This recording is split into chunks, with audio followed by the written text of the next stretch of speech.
Good evening. Sorry about running late here at Hampton Street. I give a welcome to the Waterford Rec Center Town Hall meeting here at the Waterford Rec Center.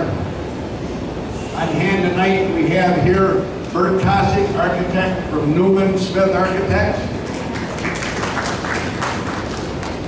The purpose of tonight's meeting is to furnish the public with information about a new proposed community center. Okay? They're going to make a presentation up here. When they're done, we'll open it up for public comment. Please keep your questions short. If I'm assuming by the amount of people here tonight, you're going to want to ask a lot of questions. Again, this is for information about what's on the ballot for the November 7th election for a bond for 0.84 mils for a new community center for Waterford Township. It's a 20-year, $30 million bond. So that's where we're at. So from here, I'll turn it over to Allison Sponsor, Superintendent of our Parks and Rec Department. Allison, it's all yours. Thanks, Gary. Thank you all for coming tonight. It's my honor to be here to provide you with information on the proposed Waterford Community Center. I'd like to thank the residents that have attended the other public meetings we've held previous to this. Anyone who completed the survey we sent out last year and stopped by to have conversations about the issues.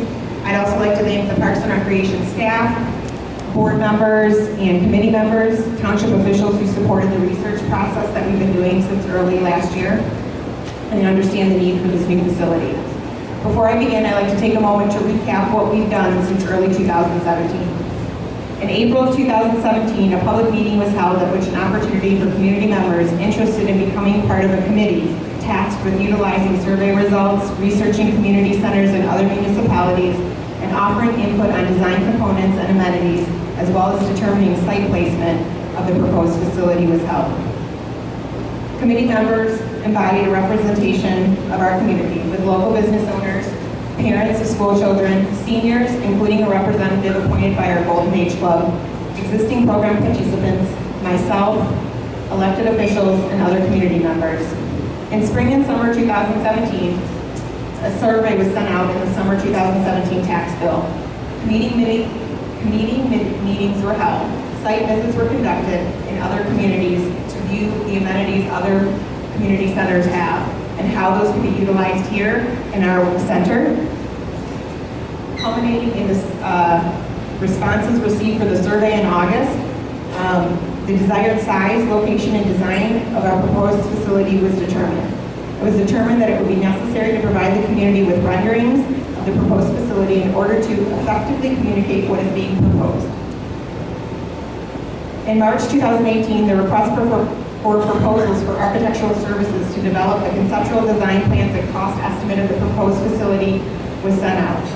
Newman Smith Architects was awarded the project. On April 19, 2018, a public meeting was held to reveal the layout of the proposed facility. Community feedback on the initial layout was received and a design was modified to take into consideration much of the received feedback from that meeting.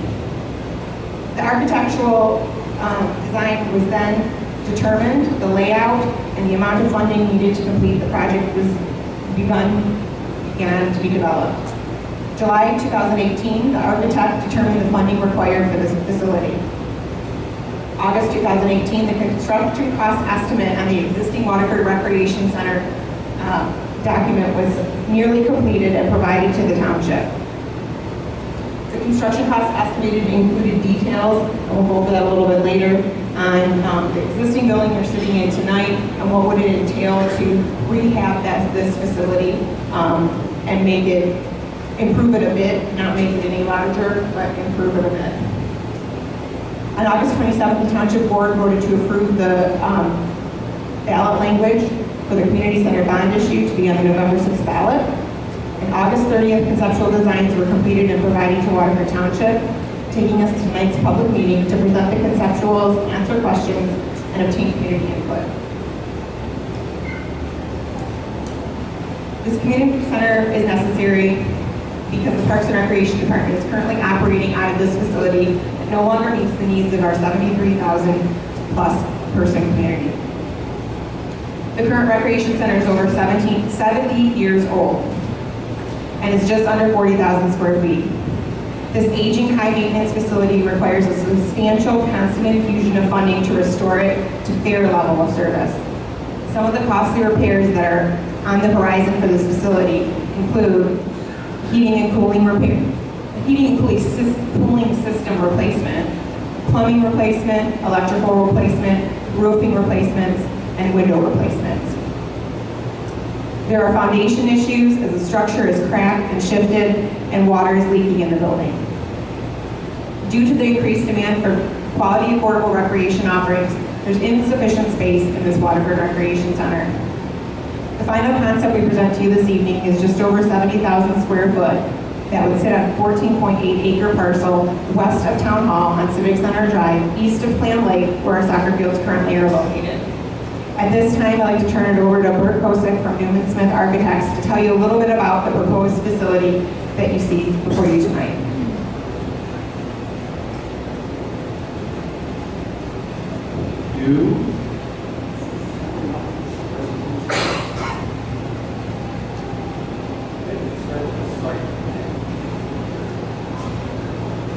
Closer. Everybody hear me? No. Yes, no, maybe? No. A little bit louder from the back. All right, let's get the presentation set up.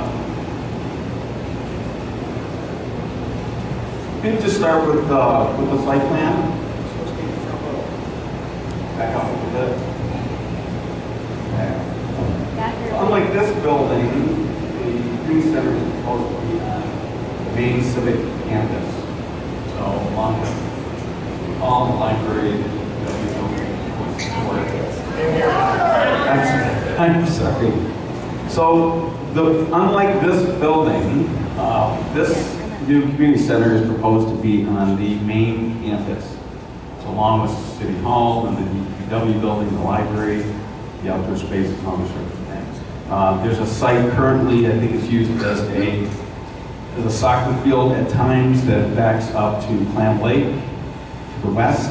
So this building site, which is shown in the photograph above, shows a parking lot for about 300 cars. There's expansion space across the street for additional parking if needed.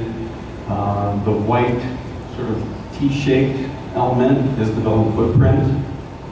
Clam Lake is to the top of the page.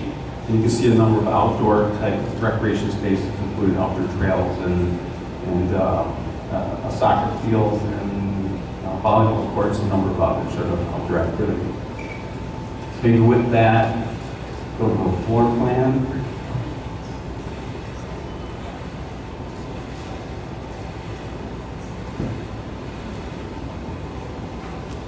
So even I can't read that. The building, for the most part, it's about 70,000 square feet. Most of it's on one floor. There's a track and sort of a mezzanine in the basketball court, which represents, I think, about 10,000 square feet. So of that 70,000, 10,000 square feet is on the second floor and 60,000 on the first floor, on the main floor. The building is sort of divided into two segments. It has a main entrance that I'll show you when we get to the rendering. But if you enter that main entrance, that's the main control point. Think of it as a more grand version of what you came through in the front here. Typically you want to control and know who's coming in and out of the building. That's the main entry point for the building. I don't have a pointer, but it's sort of at the 1/3 point of the building. So there's a large mass to the left. That's one of the recreation type space. So we're in the gymnasium. This is a gymnasium like that, but this element is probably 2.5 times the size of the space that we're in right now. So that actually contains, here the way I would describe it, 2 large high school sized basketball courts, and that can be divided with a curtain into 4 smaller basketball or volleyball or other types of activities. And then there's support space. So what you see in the gray to the right are locker rooms and restrooms to support that side of the building. There's a viewing space, sort of dividing the court, so it's an area that as a parent you can go in and sort of hang out, and or as a spectator and look into the basketball courts. If you take that stair, there's actually a stair in that element. just a little bit to the left too. That stair would take you up to the second floor. There's a mezzanine in the main section, and you'll see a rendering in a minute. If I'm up in that mezzanine, I can look down into the basketball court on either side. And up there, there'd be some fitness equipment, look for bikes and treadmills, and not a lot of space for that, but it does have those sorts of elements. And then there's a running track, or walking track. It's about 1/10 of a mile a loop, so it's actually a pretty sizable track. And from up there, you get views obviously down to the basketball court and to the outdoors as well. So if we go back to the main entry point for the building, immediately to the left is a fitness room. So I can imagine Pilates and yoga and aerobics and other type of functions like that being used in that space. And then just above that is a sort of an indoor playscape and a child watch facility. So that's off the main entrance. If you continue through the lobby upward, you go to the outdoor activity space and have views out to Glenwood beyond. So if we go back to the control point, well, let's go to the secondary entrance. So there's a secondary entrance to this building that may or may not be open every day depending on who's controlling the building. But it's conceivable that you have people come here to play basketball, and it's conceivable somebody's coming for a wedding. So maybe you want to separate those functions and not have them compete with one another. So there's a secondary entry, and the main component, the main program component on that side of the building is a social meeting space. It's large enough to accommodate 500 people sitting in a similar arrangement as to what we're doing here today. And you get 300 people if you're having a wedding or some type of an event where people would be sitting at tables. And that room can be divided up into 3 individual rooms, so that 3 activities can function concurrently without spawning into the adjacent space. And then to the right of that is a kitchen. So that kitchen is there to support and provide food service, but it's also anticipated that we have a classroom function, so it's a place you can go and learn how to cook. Just to the downward from there is a workshop, so it's placed in that end of the building so things can come in and out of the building without conflicting with other activity. And then there's a number of functions sort of between the lobbies, which include administration and computer rooms and an art room, media room, some additional conference rooms that can be used as party rooms that can be rented for revenue for people to maybe theme a birthday around a basketball activity. So I think I hit most of the major components for the floor plan. Maybe go to the next slide.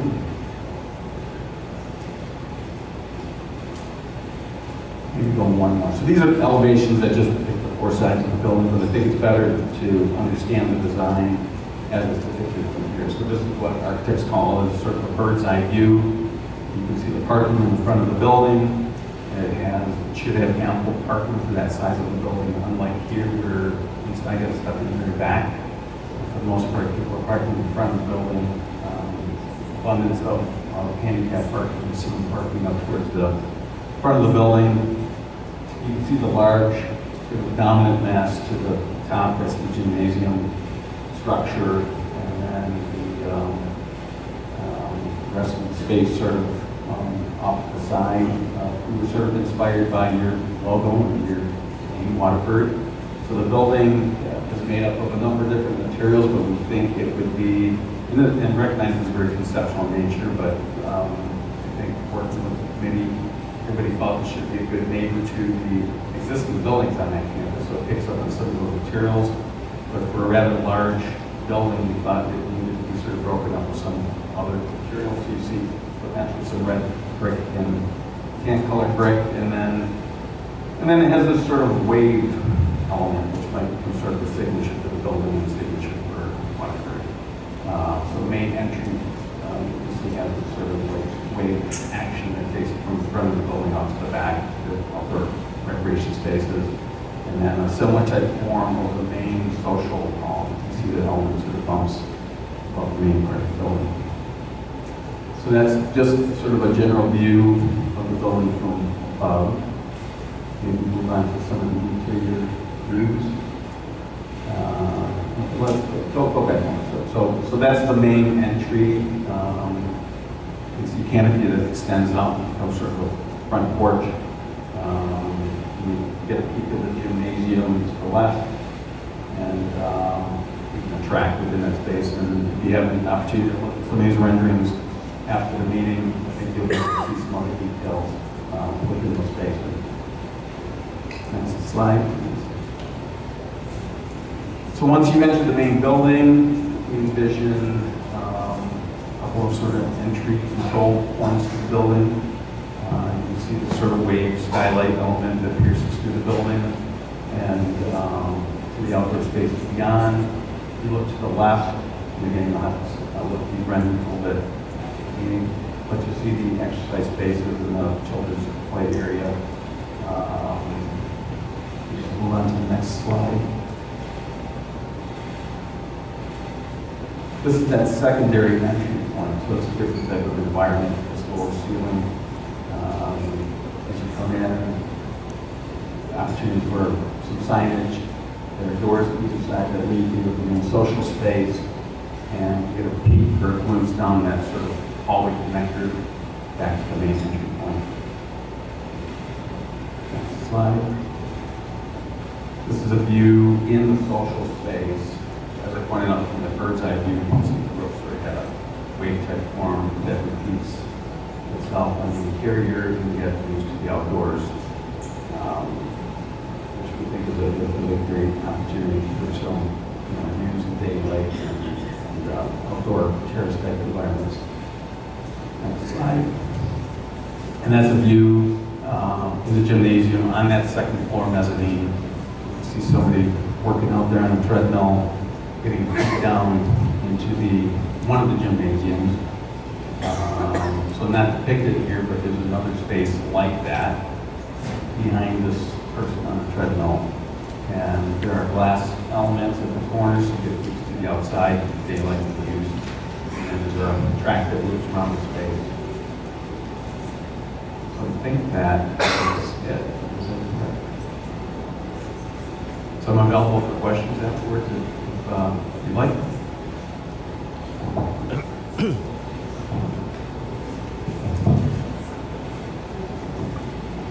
Okay, thank you, Bert. Thanks for covering that. So a little bit before we open it up for questions, some of you probably are familiar with this building that we operate out of right now. Some of you probably are not. But this facility houses the programming that we offer indoors through our Parks and Recreation Department. For example, the gym space here, we're missing a major piece for our current services. There's potential for many additional services that our department could provide, utilizing the space in 2 gymnasiums and a new building. The potential, is definitely there when we have additional facility size.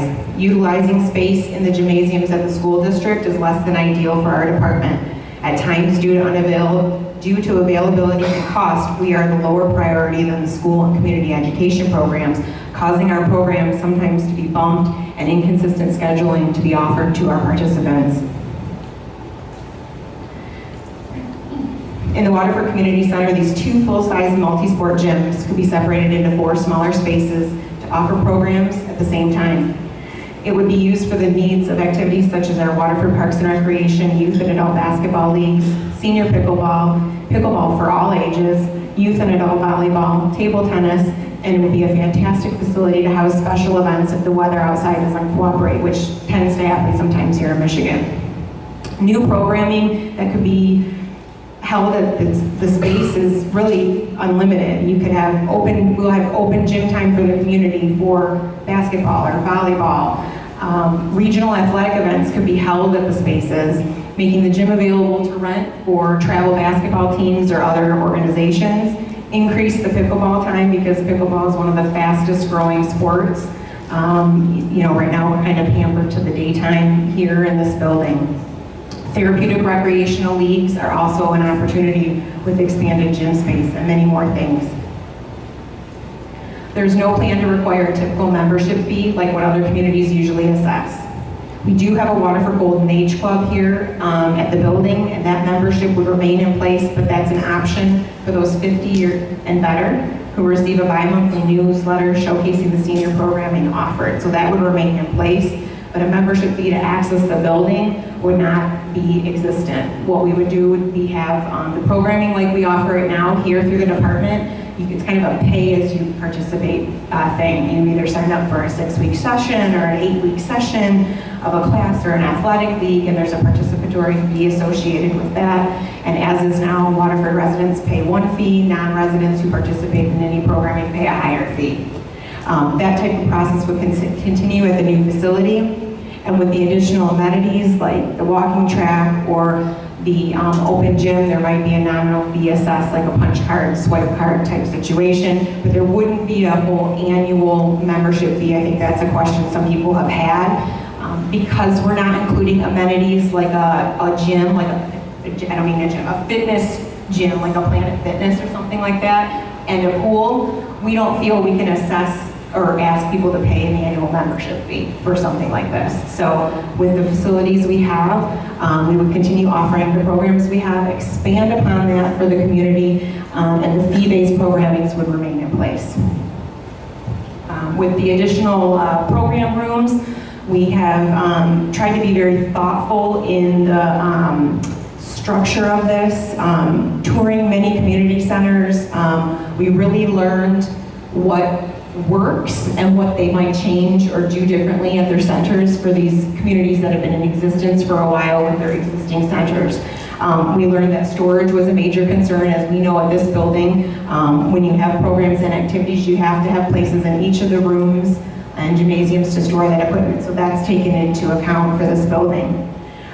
When looking at room and program space over to the right side of the building in the conceptual, many of those walls that we looked at in between rooms, some of them, they'll be modular walls, so that space is multi-use and function, where during the evening we might have a larger class to use the 2 rooms. During the day we could divide up one of those rooms and have a couple different smaller activities held in them. So we try to utilize the space very thoughtfully and strategically so that it fits the needs of what we currently offer and what we want to offer to the community moving forward. The banquet facility is the larger space on the right side of the building. Looking at that, being able to divide it into 3 smaller rooms provides us essentially during daily activities 3 additional spaces to use. However, community members, businesses, and surrounding organizations could utilize the banquet facility for many things, large community events, weddings, large parties, anniversary events, and things like that. So we really tried to think of how we could utilize the space in many, many ways. One of the important feedbacks that we received at the meeting earlier this year, and we found a very well-received amenity at most community centers in the surrounding areas, was making sure we have the programming space, but also the open, casual seating areas around the banquet room, around the main lobby area, so that if you want to come in and have a meeting with your friend about something, there's seating space there. You can walk in, have a meeting, hang out, relax in a comfortable environment while your friends or your kids or someone is participating in one of our programs. We also took into account that we need to have this building in a location that allows us to not just construct a facility in a parking lot, but provide outdoor recreation amenities.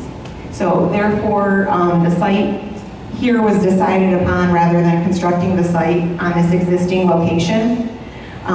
Several reasons. One, the site over there on Civic Center Drive is larger, which allows the facility to be constructed, but also preserving green space and outdoor recreation amenities such as pickleball, shuffleboard, bocce ball, outdoor walking space, athletic fields out to the left of the gym there. There'll still be a soccer field there, and ample parking. The utilization of the existing parking on Civic Center Drive behind Town Hall by the DPW building is also a bonus, because not only will we have ample parking for the facility itself with the new parking lot in front of the building, there'll be auxiliary parking which would be more than sufficient for programs here at the building. You know, in the future, I envision working possibly with the Department of Natural Resources to further develop the water frontage there, with the potential of grants being awarded to the township for kayak, a boardwalk with a kayak accessible launch there. That would be something that we could possibly do in the future, but that would be more like a phase 2 down the road. But it offers a lot of natural amenities, a lot of space. It's a central location. You can't get much more central in the township for a facility like that, being that Crescent Lake Road and M59 is the center of the township and of Oakland County. That complex there is very walkable with existing sidewalks. You're right there by the library, the safe environment, the police department, the fire department's right there. You know, we have Kettering and Pierce schools that are right there, and if you drive through that complex at time school gets out, you see tons of kids walking through there. You know, they cut through to get to Tubbs Road, and some go to the library, but just envision a space that they can come to after school and hang out, shoot some hoops, walk around the track, have a nice little, you know, hangout place with their friends. You know, we also try to incorporate the children's play area inside of the building in the lobby area there, which serves a couple purposes. We envision having like a child watch. I don't want you to confuse it with like a daycare, because it's not the intent. The intent would be to have that facility staffed during the time we have like peak exercise programs or fitness programs or classes, when a parent might need to take the class, but they don't have anyone to watch their child. So they would be able to leave their child in there for a nominal fee, and there's a play area, there's someone supervising the child, so that was one of the features we wanted to incorporate. Dually, that children's play area serves as a destination for a party rental. So we have some of the smaller rooms that would be meeting spaces, but party rooms as well on the weekends. So someone could utilize one of those party rooms, bring in their decorations and their food and cake, and, you know, have the kids over at the play area, and, you know, have you know, an indoor location for a birthday party, and maybe when the weather is not so great to be outside. So another aspect that we can offer the community. So I mean, I have answers to them, but I'm sure you guys probably have a lot of questions. So I'll just turn it over so we can get that started. And, you know, if you have a question, we'll have you come up to the microphone. I'll kind of try to call you guys up in some orderly fashion here. Come up to the microphone, indicate your name and your address, and ask your question, and we will respond. Okay, yes. I'll just start in the front. Yes, please, so everyone can hear you.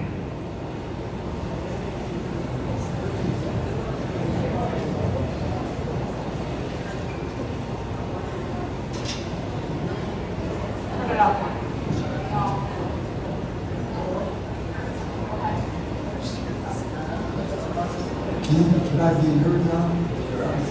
Can I face the audience?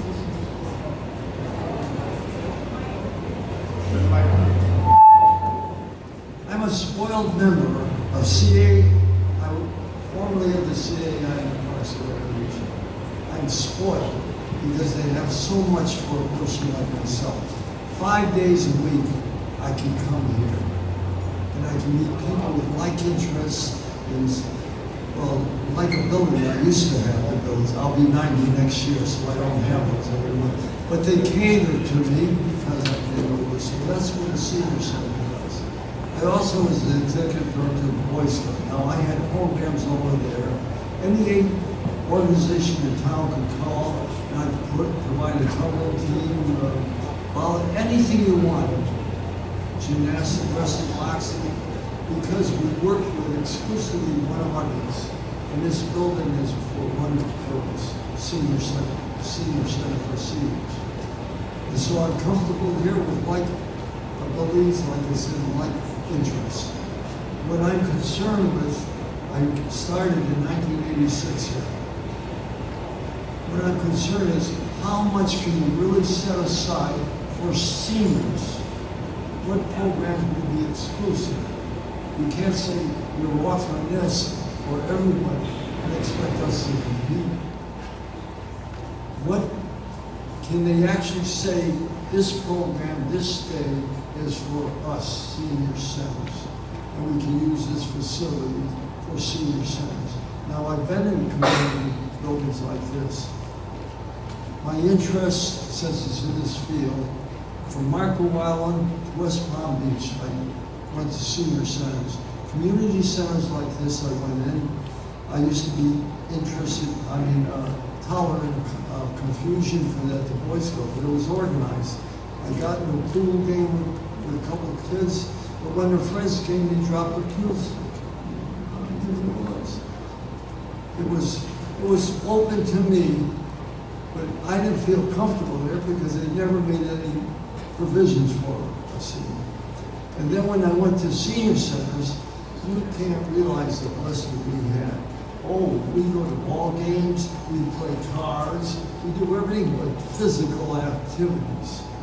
You know, and they call it, and you can, like you said, you can sit and commune if that's what you want. But we're active here. And I've grown into it. My heart is here. So that's me. I don't know how others feel. And that's where I'm coming from. What can you do and promise that seniors will get their interest taken care of our buildings? Right. Thanks for your comments. So what we offer here will just be moved over to that building. So the program we currently offer on a day-to-day basis here at the Waterford Recreation Center will just be over at the Waterford Community Center now. So we utilize this gym, Mike knows, he's here quite often. We have volleyball for seniors, we have bounce volleyball, we have regular volleyball, we have pickleball, we have table tennis, we have shuffleboard. Those and all the other activities, I could go on and list the things we have. The Happy Hookers Knitting Club, the Busy Bees Craft Club, the luncheons we have, the day trips we have, extended travel, the card games, pinochle, bridge, mahjong, dominoes, all those things that we offer will be at that building. And that was part of taking into account what we currently offer, being able to house that in a new facility, but also have additional space. So, for example, those of you who may not be familiar with this building, so we have one gymnasium. We have scheduled times that people can come here and walk. That's because we can't have walking around the gym when they're playing pickleball. So right now they can come here and walk between 8 a.m. and 9 a.m. in the morning and 3 p.m. and 4 p.m. in the afternoon. Imagine a building where anyone can walk any time of the day. But also below the track is pickleball, table tennis, basketball, volleyball. Those things can still be held and not displaced because you have to pick one or the other like we do at this current building. When we have large luncheons here during the daytime, not only does the whole parking lot often get filled with the luncheon, there's no space left for the other people who want to utilize the building to park, but we often have to move or cancel programs that are in the gym or the dining room because we serve the dinner to the participants in one area for the luncheon, and then the other room's our staging area where we get everything ready. So, oftentimes once or twice a month, a whole days of activities can be displaced because we're having a luncheon. So, that doesn't really service the needs of those people who play the athletic programs when we're displacing them constantly. So that's answer your question for that. In the red, Tracy? Yeah.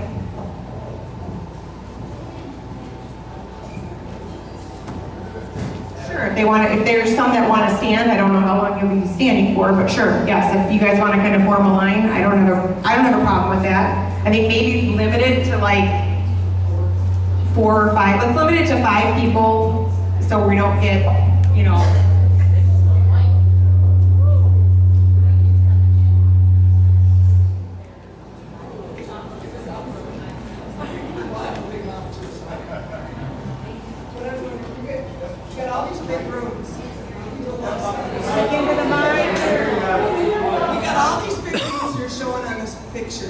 and we do a lot of stuff in small rooms. I'm going to have to come in here for dominoes and pull a wall up? How's that going to work?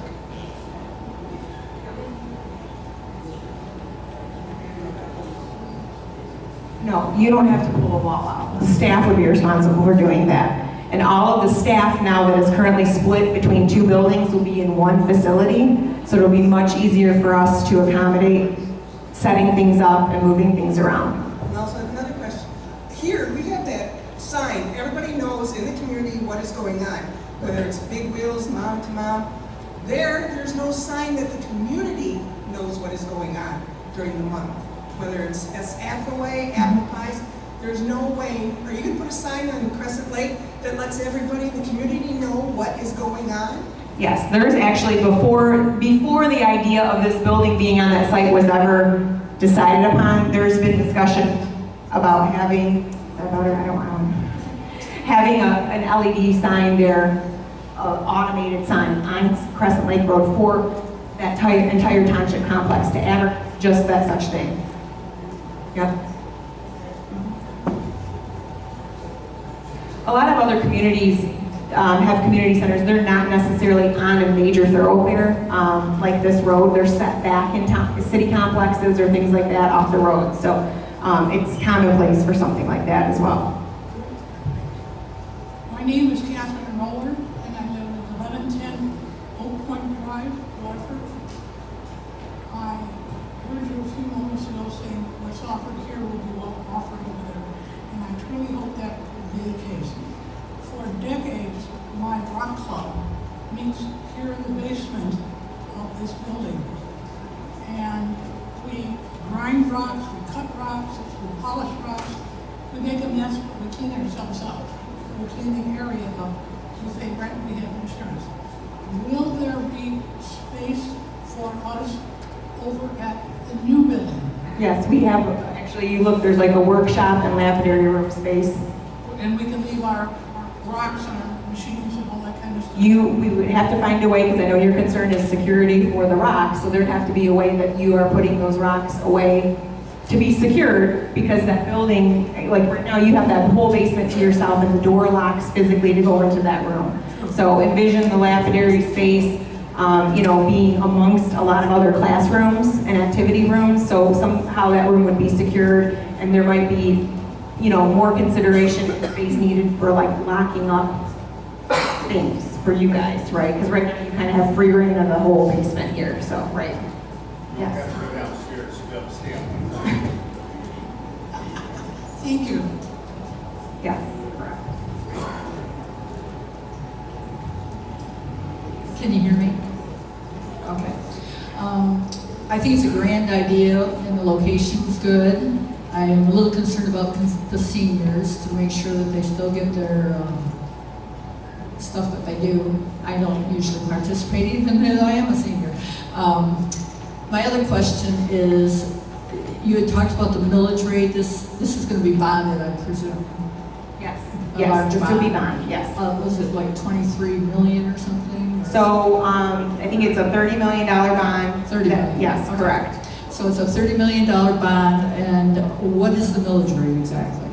Have we figured that out? So the millage rate is 0.84 mils.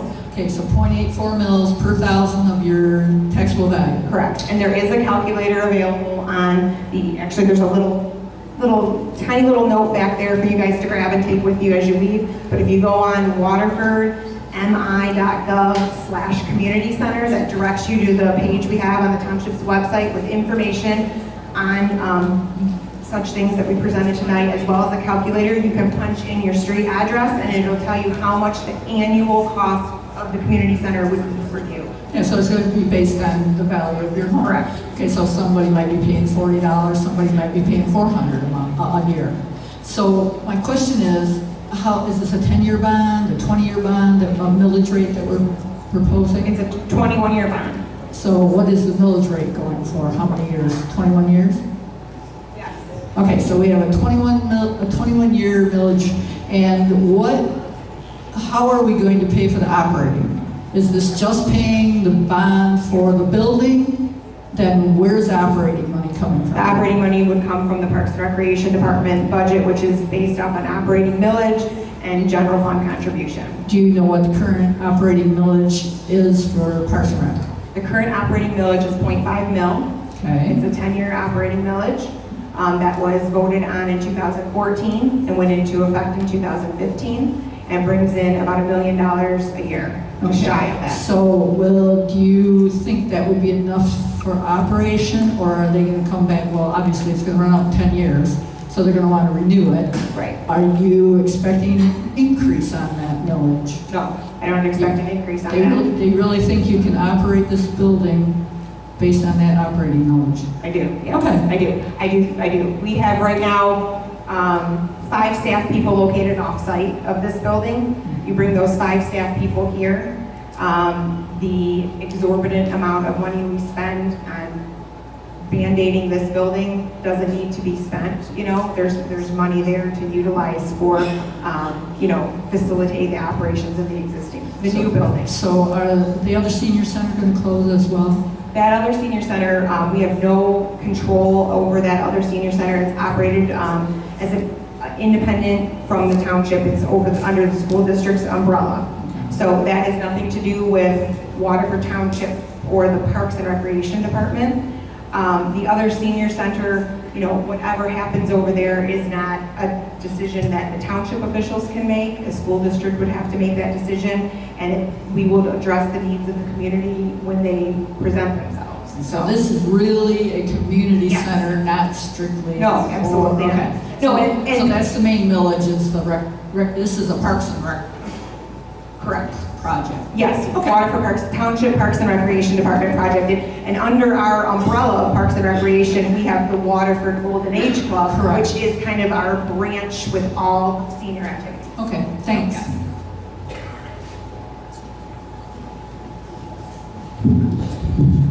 I feel short here. Someone asked me to turn around when I speak so people can hear us directly. My concern is some of the statement, what's offered here will be offered there. I base my concern on some information and data that I pulled prior to today's meeting. The 2010 census is published by AAA 1B, Area Agency on Aging, indicated that in Waterford Township, the population of 50 plus years of age was projected then to be 32.8%. Today, according to the American Community Survey, U.S. Census Bureau, between 2012 and 2016, the population of Waterford with 50 plus, the percentage is 36.7%, which is higher than was projected.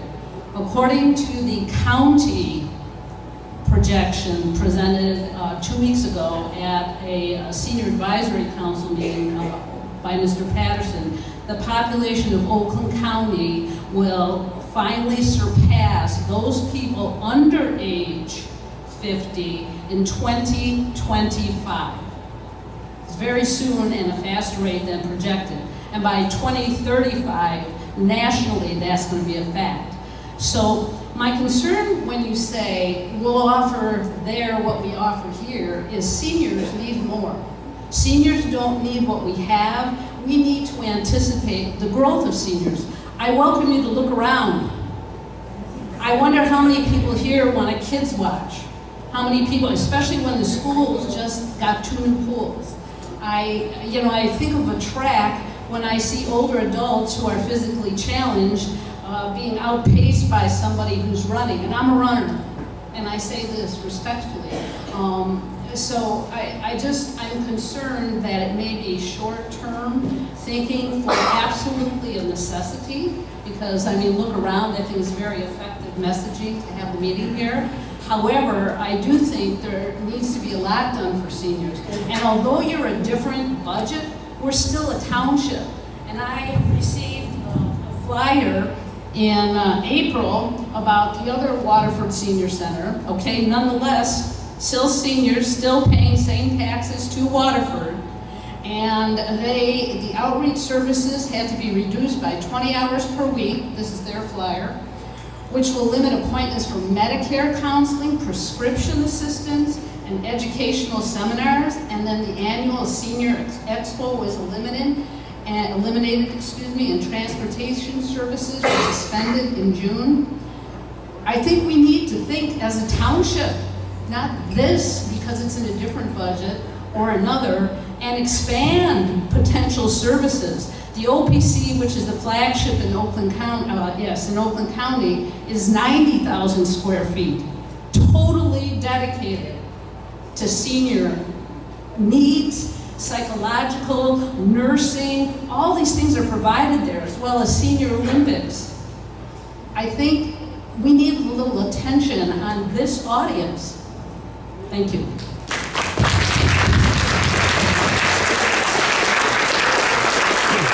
So, very valid points, and being in the recreation field, all ages we program for. So the seniors are very, very important to us, and that goes hand in hand with part of the reason we need a bigger facility. Because right now, during the day, we do offer what we offer, and those programs will continue at a new building. But generally at this time of the day, the general recreation for people not 50 and over happens, causing us not to be able to offer senior programming in this building after 4 o'clock because we have other programming.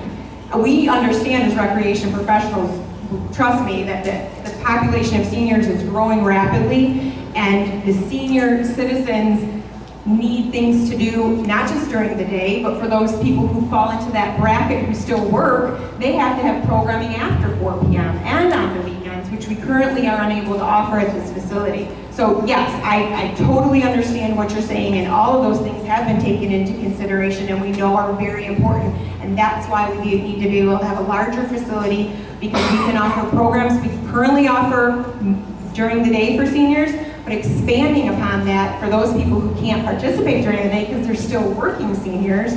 And we do have to take into consideration that over 60% of the population are not seniors. So we are really truly making this a community center. You know, we're taking into consideration seniors, adults, children, all of those things need to be combined to make one center here for our community.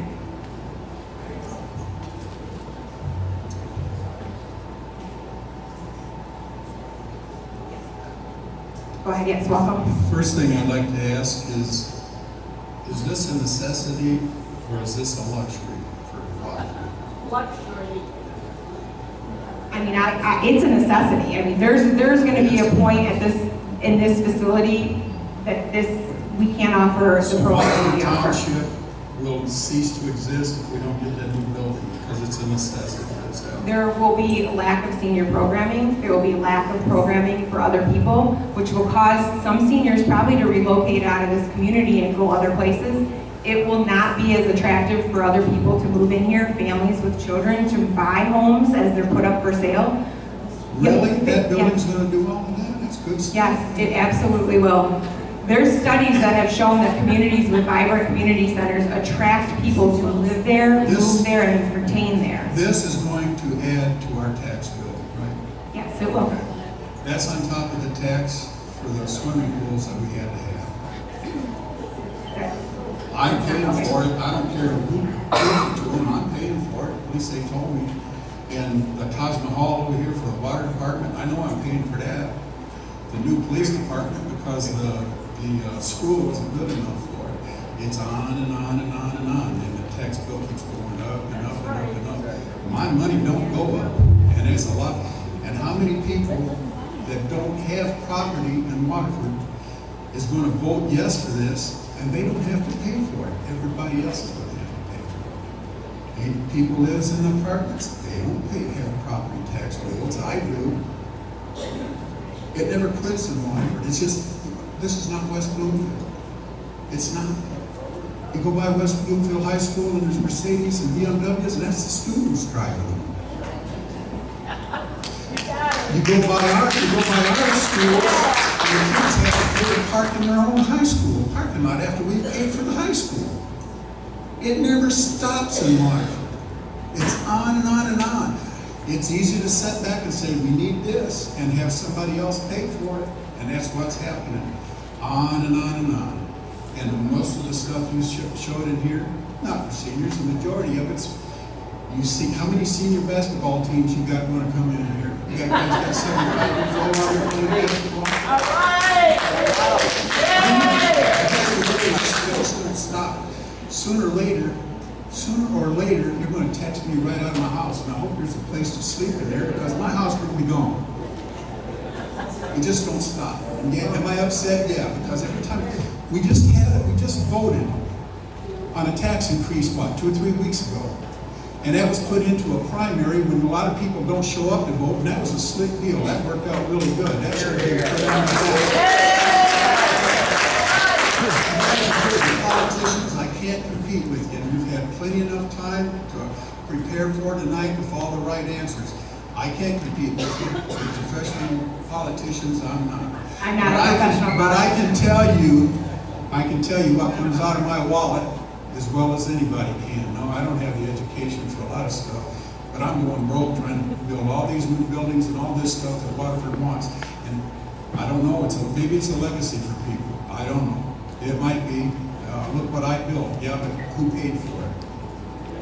I can't speak for anyone else, but none of the three of us up here are politicians. I'm a dedicated recreation professional who knows the value that recreation brings people of all ages to this community. You know what, lady? Let her finish. It's the politicians that's pulling the strings, getting all this stuff done. Somebody's a politician. Yeah. And just to clarify, we have many people who are seniors who participate in very physically active sports here with our department. Absolutely. That's great. Absolutely we do, and I wish you maybe come and check them out because we have 2 senior men's softball teams. Yes, when they were pushing for the pools in the high schools, I called Township and they give me a lady to talk to because she could tell me all about it. And the reason she told me we needed pools is because we are the only ones in the area that didn't have pools.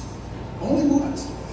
And that way, if we get pools, then we can draw kids from other communities. And I'm going, what do you mean draw kids from other communities? I'm not paying taxes for kids from other communities and give them a swimming pool. I asked her, I said, was you raised in Waterford? She said, yes, sir, I was. I said, well, did you go to Waterford School? Yes, I did. I said, well, then you did pretty doggone good. You didn't have a pool. So, you know, all the people that graduated from Waterford through the years never had a pool? Are they a bunch of bad people that's not making it? No. Somebody just had to have pools. We had to have pools to keep up with every other community around here. Keeping up with other communities. This is a blue-collar town here. This is not the high-dollar people. Yeah, there's doctors and lawyers here, I'm sure, but the majority of the people are hard workers and they like to keep some of their money, not build new buildings every 2 or 3 years. We're not trying to keep up with anybody, but if you want to take a tour of this building and check out the issues that this building has structurally and If this building other. fell down and did away with it, Waterford would still be alive. This building don't keep people alive. It does. I beg to differ with you. Sir, I beg to differ with you. Recreational activities, especially for people that are seniors, do keep them alive. Yes, absolutely, sir. I don't see people lining up all the way out the street trying to get in here to do it. I think it's big enough for it. It's been here for what, 70 years? So have I. Thank you.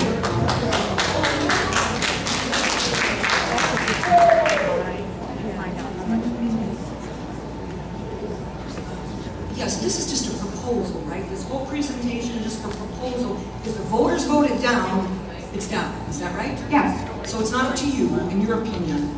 It's not up to me, It's my on the opinion. I'm ballot. trying So to- if we vote it down because we don't want our taxes to go up again, like it just did in August, we can vote it down in Absolutely. November. Absolutely. And this little item is actually a very excellent thing, you guys.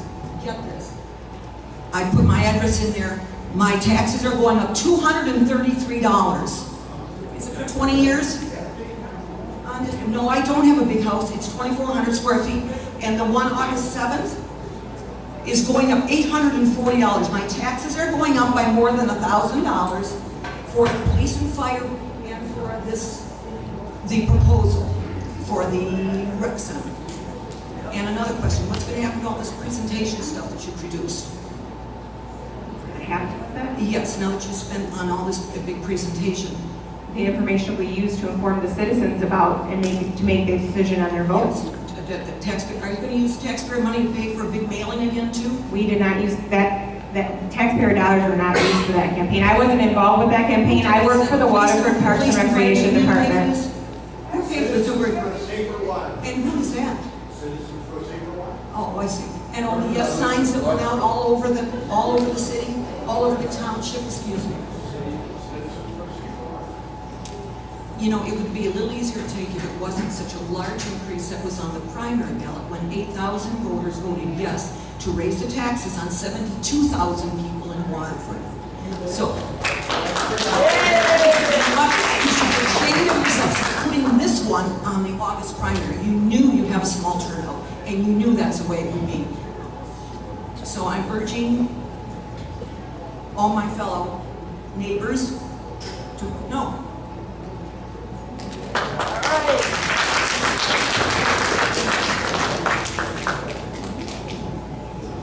I wonder if you could share with us what the actual cost estimate for this building is. The building you're sitting in right No, now? no. The new building. Yes.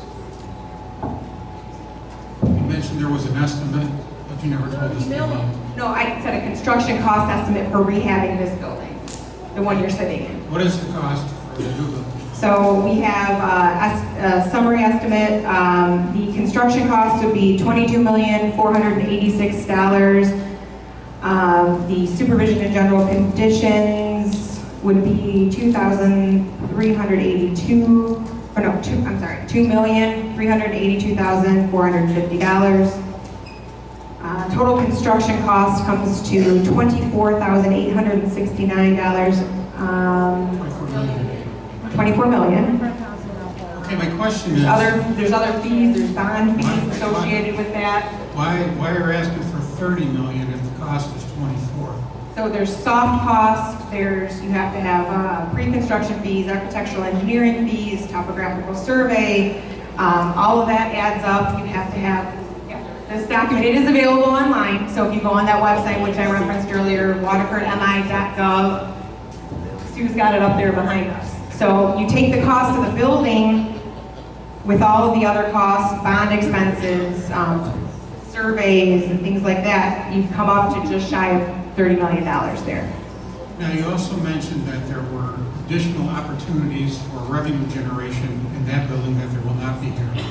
What is your forecast for the incremental revenue you expect to be generated from that building versus what you generate from here? We generate like zero revenue for banquet facility rentals. So there's the opportunity for several thousands of dollars of banquet rentals. I'm asking for more specific. I don't have a specific number for you at this moment, sir. The next question that I have, we'll make it the last one, is will this new building with more activities require incremental employees over the current budget? Or will the current number of recreation department employees be able to handle the increased load associated with the bigger building? So the current employees that we have now, combining them into one facility, we would have to have a few part-time employees to staff buildings at different hours, because at a community center you may have to open at 6 or 7 in the morning, and you would have to have some part-time, lower wage staff members to come in, and I don't think any more than 3 or 4 people that would be an additional cost. Will the incremental revenue offset the incremental cost, or will there be an additional budgeted amount required to be put into the general fund? No, with the additional revenue for the building, we would be able to handle the cost. Okay, thank you.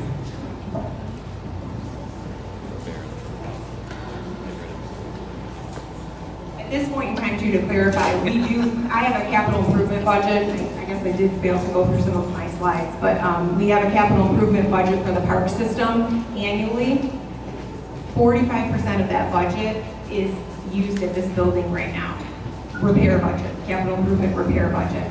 That's money that wouldn't need to be used at this facility if we have a facility that doesn't constantly need thousands and thousands of dollars of repairs just to keep it status quo.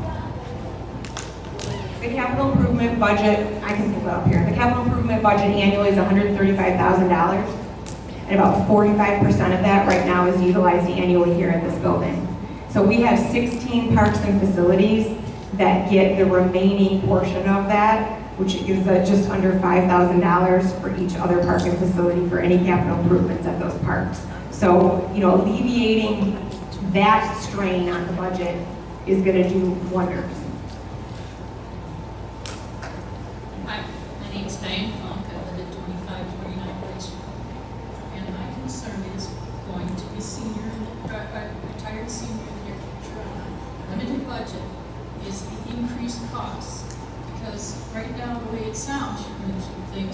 much on the level or the cost of the senior.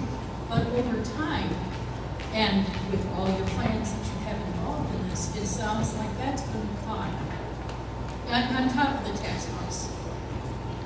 Because if you don't get what you assume you're going to get in revenue dollars, or you're going to get the additional dollars. It's hard to determine, you know, how much revenue you're guaranteed to get, because you're never I guaranteed any understand that, but revenue. as a senior on limited income, Right. that's important. And we do fundraising opportunities to offset the cost of senior programming right now. The senior programming that we offer is able to be offered at a low cost because we do fundraisers like spaghetti dinners, like the apple pie sales.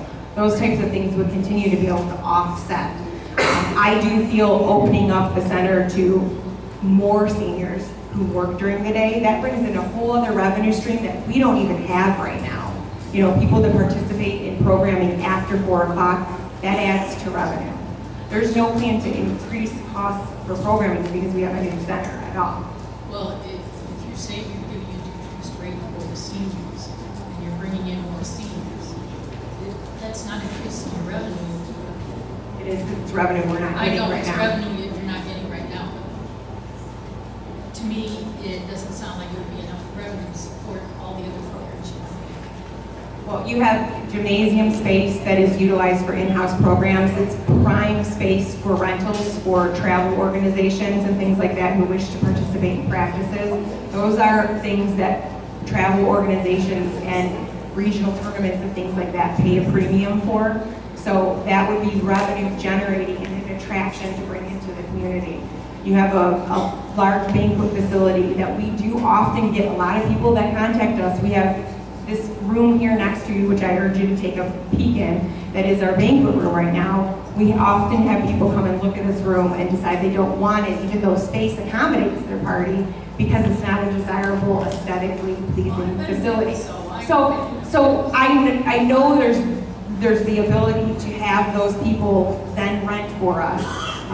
You can then, when you're operating a banquet facility like this, you can contract with a catering company, like they do at Indian Springs Metro Park or other community centers that does the catering for the wedding, for the special event. And then those things are also secondary revenue generators as well. You gotta understand the seniors with limited income. That is a big concern. Talk to the mic. Oh, sorry. Yeah, I'm sorry. I was talking about being a senior looking at retirement and being on a limited income and a concern of increased rates for the use of the facilities, as well as the increased taxes. Yes, and I understand your concern. You know, it's a valid concern, absolutely. Prices continue to go up for a myriad of things, you know, whether it's And that's groceries at the true. store. But that's true regardless whether we're there or here. This is true. And you know, if we remain here, inevitably, something's got to cover the cost of the building that's falling apart. So, you know, I mean, we're either putting good money after bad here, or you have a facility that accommodates more needs, able to generate more revenue, and still accommodate the existing programs that we offer.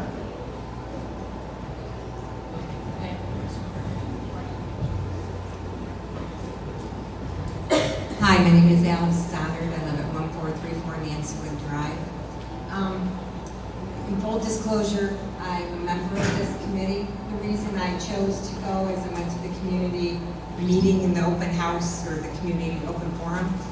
And I feel very strongly, I fit in the senior 58, but I feel very strongly that we need to bring families and younger people to our community, or our community is not going to have as much to offer to a family that's looking for a place to raise their children. We had 3 sons. They played basketball in this gym. Tile fell on one of the kids while they were playing. It's not a friendly, accessible, safe environment. It doesn't make people from other communities want to come here and participate in things.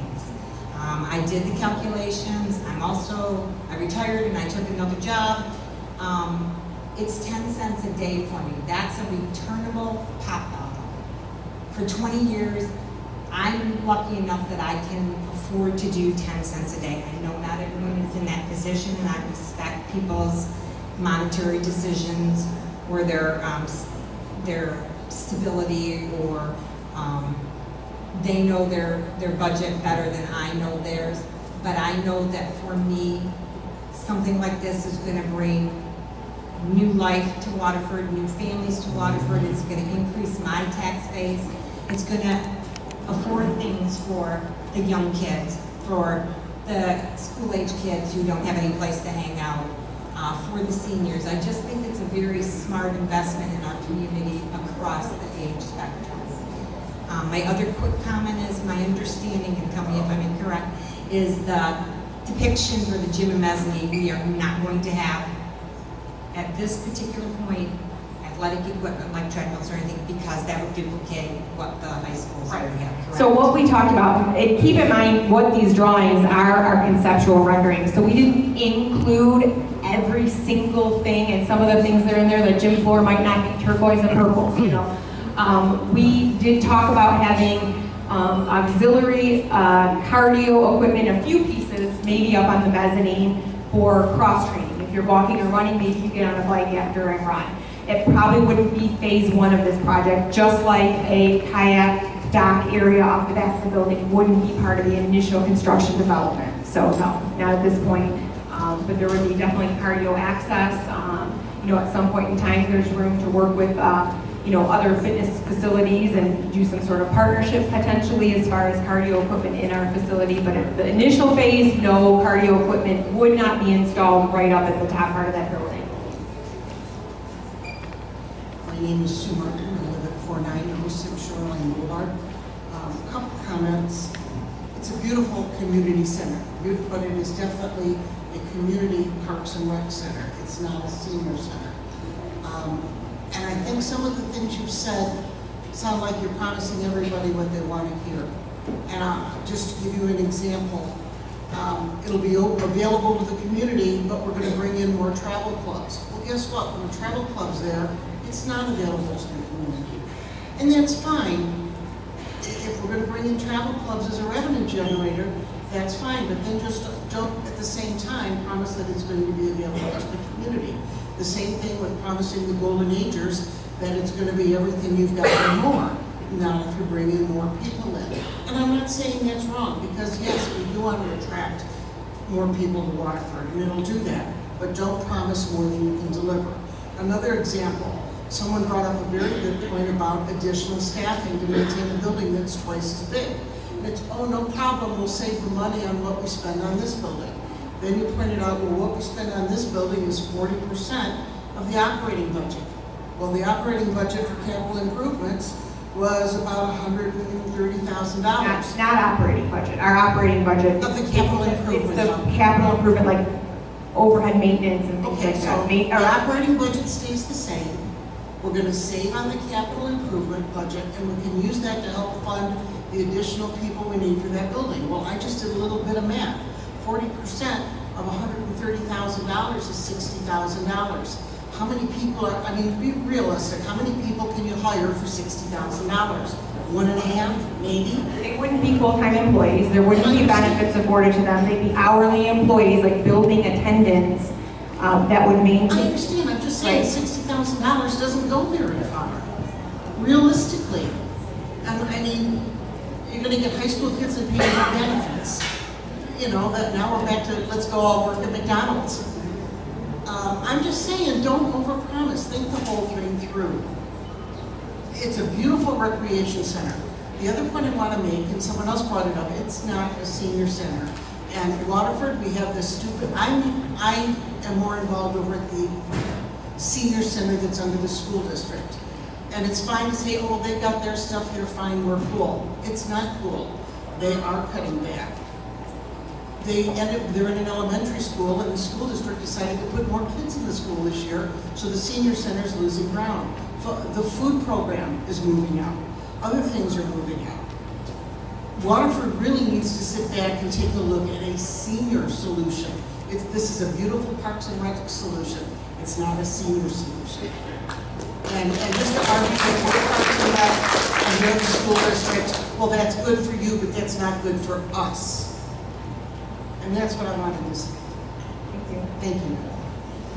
have been working with the existing senior center over the last year or a little bit more because, as she indicated, they are having cuts because the school district is cutting funding. We have looked at the duplications of services that their senior center and our Waterford Recreation Center offer seniors. We've tried to collaborate and hone those two in so that the duplication of services doesn't exist as often as it had in the past. We've merged our loan closet. We've worked on travel programs together, and there's the potential for other future collaborations. However, because it's not under the Waterford Township's operation or discretion, we're unable at this time to make a determination on what the future of that building is. So we have to kind of see what the school district ends up doing or not doing for that building before we can say, come on over, because what if you're still there? We don't know. We have no idea what that entity will decide, and we cannot decide for them. So, just to clarify. Hello, my name is Katie Belliati, and I live at 310 North Winding, Waterford. And I just want to let everyone know that it will cost me $39 a year, which I think is well worth it to have a community center. I know that it's not just going to be a senior center, but a community center excites me. I mean, it makes me want to stay in Waterford. We considered moving to Farmington Hills. They have a great community center there, and seeing this got me so excited, and this is exactly what I think Waterford needs. And hold on, I wrote notes.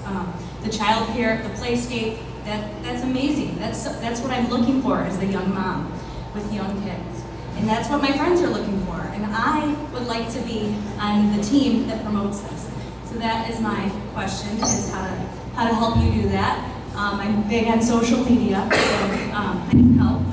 Also, I have a friend that would like to know how much the banquet center, what you're thinking about renting that out for, if you haven't answered yet. We don't quite have a programmable answer yet because there could be the full banquet center, there could be half of it. We did have looked at other community centers and see what they offered, and the price ranges quite greatly. Also depends on like catering options and things like that. So we will, definitely have more answers for you guys, but nothing at this point has been determined. So. And I also want to say, I think this is great for the kids, for the youth. I mean, for them to be able to do something like this after school. Don't we have a big drug problem in Waterford right now? I mean, this could be part of the solution, and I'm really looking forward to it. Thank you. So if anybody wants my contact information, it's available on the Township website. I have some business cards up here. I don't know if I have quite enough for everybody, but I'd be happy to jot things down on a piece of paper. But if you need to contact me, any one of you, whether you're for it or against it or indifferent, there's my contact information there. If you have questions you think of after this evening, feel free to email me too. So, yes, thank you, sorry. Good evening, my name is Jim, excuse me. My name is Jim Long and I live at 109 Dunning Drive. I'm sorry. And a couple of questions, when I went to the website, it says that your taxes will not go up. And then when I scrolled to another thing, the first thing that it comes up is that calculator on that little card. So I'm curious, if the taxes don't get up, why the need for that calculator? Okay, I'd have to take a look at what the website says. I know there's been some things added to it since we've got the construction cost estimate, et cetera. So initially, we have nothing to hide here. So initially, when we first planned this building, before we got everything conceptually developed and a cost estimate on the building, the plan was to have this building go for the same mills that the police building and the fire station 1 were at. Those two buildings came off your tax roll in the winter tax bill, and the idea was to go ahead and put this on as a bond for the same amount and keep going. So initially back in April of 2017, when we first decided we were going to proceed with these procedures, that was the plan. Once we got all these things conceptualized and we found out what the bond cost would be and the actual cost of the building with contingency fees, we realized that it would be a little bit more than the 0.65 mils, I think that was originally on for those other two buildings. So 0.84 mils was what we came up with. It is going to be a tax increase. But there had been those 2 buildings that were paid off and came off your tax roll in the winter. And then when you go further on the website, it says a section, will approval increase taxes? And then when you press on it, the site comes up and it says that this page is no longer in existence or something like that. So, and that's right on the website. Definitely, I'll get with the, Township department that works on the website and make sure things, I know we have just even probably since last week added documents on there that we have developed to make sure this was all available to you guys. So if there's discrepancies and, errors on there, we'll make sure we get all that fixed, and I do apologize for the confusion. And I believe that a community center is necessary. I looked further and it said that to rehab this facility without interruption to programming would cost $11.6 million. With interruption, it would be a little bit more, with canceling. And then, but this campus kind of looks quite large that expansion could take the parking place. You could put in many more parking spots. You could build a gymnasium. And it just seems that if you have good walls up, that's cheaper, the rehab and maybe expansion, maybe not to that degree would be a better solution. Sure, and that's been a question that's been, I'll address that, been posed already in this process. So absolutely, we looked into rehabbing this building. So the $11,811,000 would be for a construction cost estimate to rehab this building if we shut the building down for a duration of 9 months to a year to do the rehabilitation to this building. What that plan doesn't include is additional space, really. We did ask them to take into account, bump the parking lot out to the back. That doesn't make it easier to access the building from the front when you're bumping the parking lot out many, many feet in the back. It doesn't take into account that we are not making things any larger. We would be doing things like any abatement that the building would require, electrical, plumbing, ADA accessibility, which this building is not, ADA accessible. So, right, so you would have the $11.8 million to rehab this building all at once, shutting down for the better part of a year, because 9 months turns into a year. We know how construction works. Where do all these people go that currently use this building? I would not be able to tell you where they would go for that better part of a year. And then we asked for a cost to phase it, which I believe came in at 4 phases. You can add close to $1 million for that just because we'd be phasing the building. $935,518. Also, you mentioned that the pamphlet, 5,000 people use this building per year. No, Not per month. Okay, a month. Yeah. Okay, I'm sorry. What's the projection on this building per month then? I think you could see 15 to 20,000 people in those doors per month with an increased size like that, and the additional programming options that would be offered. So right now, we turn away a lot of people who want to offer programs. We turn away instructors who want to offer fitness classes. We turn away instructors who want to offer classes for children and parents because we don't have the space right now. We often get calls, and I love to advertise. We're calling people to, we want you to submit new class ideas and new programs. Love to be able to say that, but in all honesty, a lot of times we can't find a spot for them here.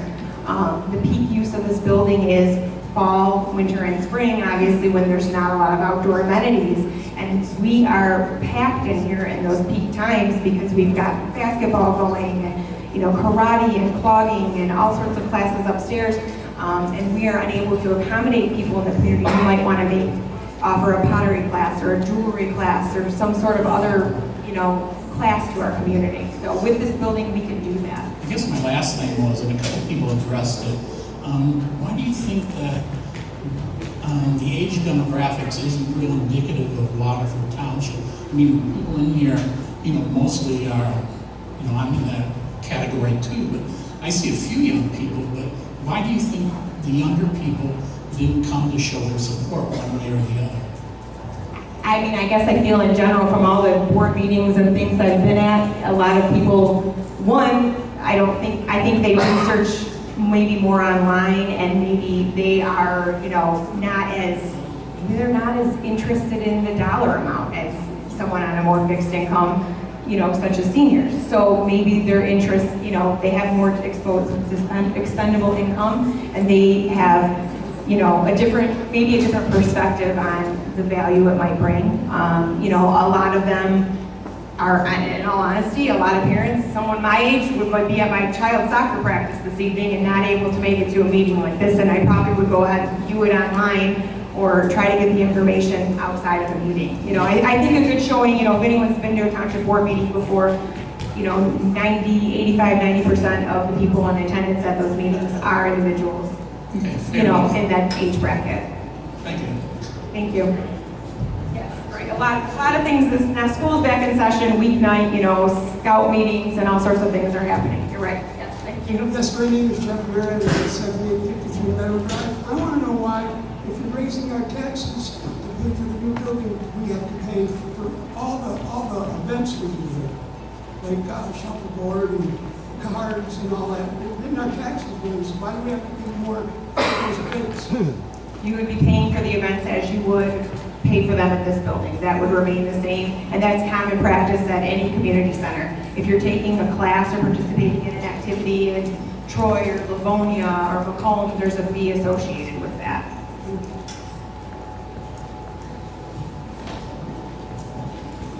Hi, George Olsbrook, 6795 Williams Lake Road.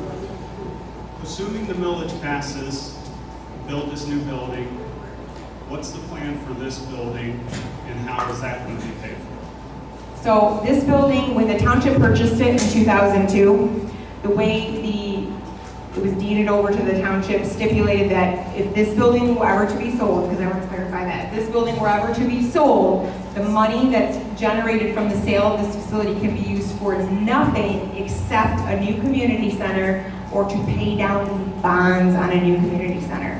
So this property would be listed for sale, and any amount generated from the sale of that would go in to pay down the bonds of that community center that's constructed.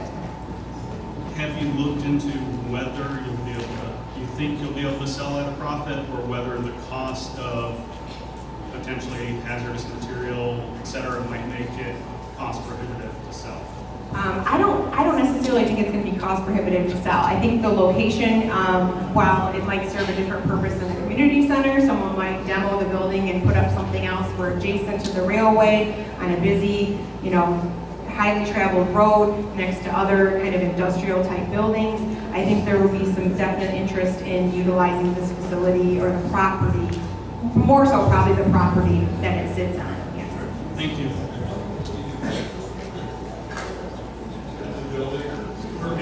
Jano Heights, and I'd like to know, assuming the proposal goes through, when would be construction started and completion, and would this building be shut down in the meantime, or this building would go on as such and the new building constructed at the same time, so one phase right into the other? Right, correct. So, okay, if this passes in November, the next process would be to have the detailed design work, including development of construction documents, begin immediately after it's passed. Construction could begin probably late summer 2019. I think all in all, you could probably look towards like 18 to maybe 24 months before it's fully up and running.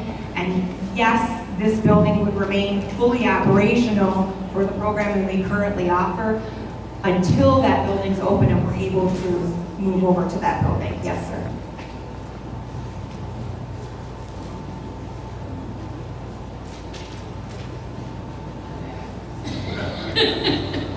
And you were saying if this building is sold, pay down the bond, would that be a refund to the taxpayers, or how would that A reduction. I'm not super familiar with how the bond financing goes, but yes, it would. So, you know, if we got $1 million, $2 million, I'm not just throwing out $1.5 million for this building, then you go and apply that to the bond is lowered, and that is, you know, then carried on to the taxpayers. I'm not opposed to a new new center. That sounds great. I'm just, Oh, no, I understand, as everyone is. I completely understand your concern, and it's very valid, and I just want to convey, you know, I'm gonna give my sales pitch for Parks and Recreation and the things we offer because I feel passionate about it. I rarely get to do it to an audience this large. I'm usually saying it to my coworkers, but we do what we do here at Parks and Recreation for people like you. I mean, whether it's seniors or parents or and I appreciate adults. We have a connection with you. We see you on a daily basis. We know that what we do makes a difference. So, I'm sorry. I just really feel passionate about what we do. I love Parks and Recreation in all capacities, and we appreciate you. We want to make this a great place for you guys. Honest to God, I'm not.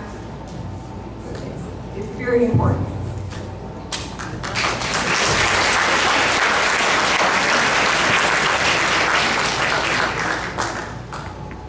My name is Glenn Worson. I live at 2245 Hedge. I have two questions.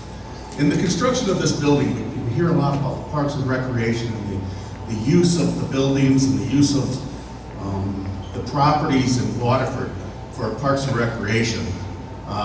There are a lot of soccer fields that this place that you're proposing to build is going to take up.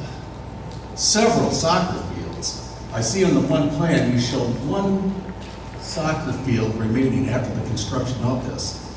There's currently how many soccer fields over there that are in use? Right now we have 6 soccer fields, but only one is a regulation size soccer field. We have several that are much smaller fields for the younger kids. And they will be gone? No.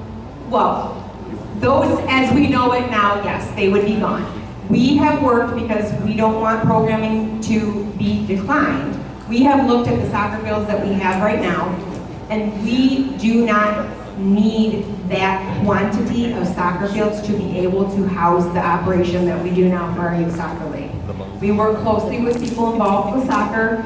Our soccer program supervisor who's been involved for years and years, decades with our Parks and Recreation department, who's coached at the high school level and things like that. If we have the program levels we have for soccer, as we currently do, and we had 3 full-size soccer fields, we can then program those short ways for the younger kids, full-size for the bigger kids, and there is a cost associated with development of 2 larger fields. We have property, if anyone knows where the warming house is, warming house to the north of the PD there's an area there. That would be the second large soccer field. The first one would be adjacent to the south side of the building. And then we have the Monteith property or the old recreation office on Crescent Lake Road. That would be the third component. So that was all kept in mind. And those amenities would be done first so that the soccer program isn't wiped during this construction time frame. So soccer programming would continue. Those new fields would be developed, and then the building would be finished. I just know that those fields are packed. Oh, absolutely, right, yes. Packed with, so yes, they are. When you eliminate any of them, it's going to be a disruption in the soccer program. So, we can, a lot of times they're packed, yes, absolutely, you're absolutely correct. But a lot of times those games end sometimes at 2 o'clock, sometimes at 3 o'clock. There's the ability to program a little bit later and make things still happen. So we took all that into account in working with the rec supervisor who programs soccer and other people who are heavily involved with our soccer program. So we can still make it work for sure. Okay, my second part of the question is in regards to the wetlands where this property is going to be located. I'm not totally sure about the wetlands or a moratorium on building on wetlands in Waterford. I'm wondering how the township is getting around the moratorium on new building, especially commercial-sized buildings, and dealing with the DEQ as far as runoff from that parking lot into Clam Lake or any type of disruption to any of the natural resources on that property there when it comes to wildlife, anything that we have lots of wildlife behind that property. Where I work now, I know there are lots of wildlife behind that property, and this will disrupt that, and it will disrupt lots of the natural beauty around Clam Lake on the whole west side of, or I guess that's the east side of Clam Lake, correct? But it's still going to disrupt that lake and the natural beauty surrounding that lake. Yeah, certainly we'd have to adhere to any regulations the DEQ, puts on the township as far as building and watershed and water retention basins and things like that. It's not my area of expertise, unfortunately, but there are, like I said, the initial part would not be going all the way right down to the water to put in docks and things like that. The initial part will be constructed mainly in that area right where the soccer field runs north and south into that gravel parking lot there that's in existence. And the intention is to remain to the north part between the gravel parking lot and the church building there, keep that a wooded area there, maybe some walking trails through that area at some point in time. And then the area where you see, it's hard to see on those right now, but that one you see better, where the soccer field is, that's somewhat similar to the area that's open space right now where soccer's held. So we're trying to still preserve, do it with not as much impact as, All right, thank you. We would definitely, adhere to anything that the EQ requires of us. My name is Guy. I'd just like to follow up on what was just said about Clam Lake. I noted on the drawing over here that there's a small dock moving into Clam Lake. Clam Lake is very small and very, very shallow. And I would just like to see if you've already considered the environmental impact on the lake itself. Well, initially, the dock isn't part of the first phase of the phase of the building that would be constructed immediately.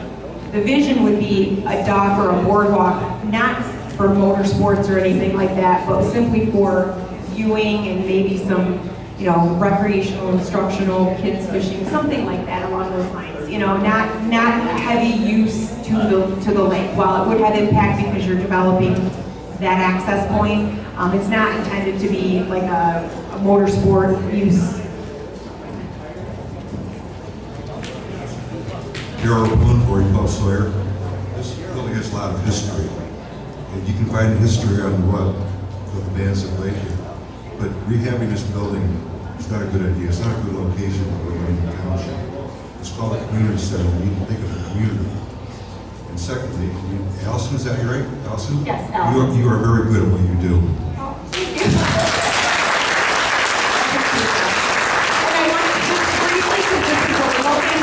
It was really cool because I found a ticket where Bob Seger played here back in the day, and a lot of bands. But we toured Livonia Community Center. In their computer lab area, they have a whole wall because their center was built on the original high school. So they have a whole wall of history for the original building that was there. So I could envision something similar at the center, so that people, even though it's not the same site, but you could say, look where we came from. The Oakland County Fair used to be here, all those things. So yes, absolutely, it's really cool.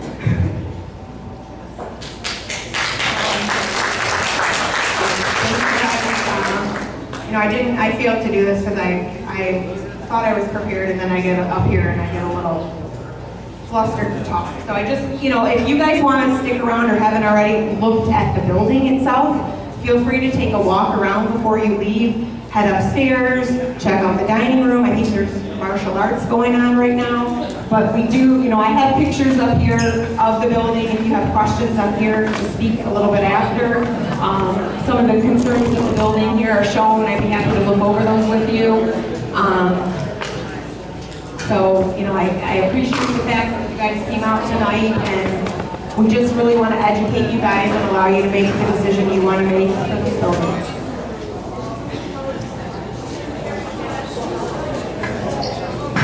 Thank you all for coming out.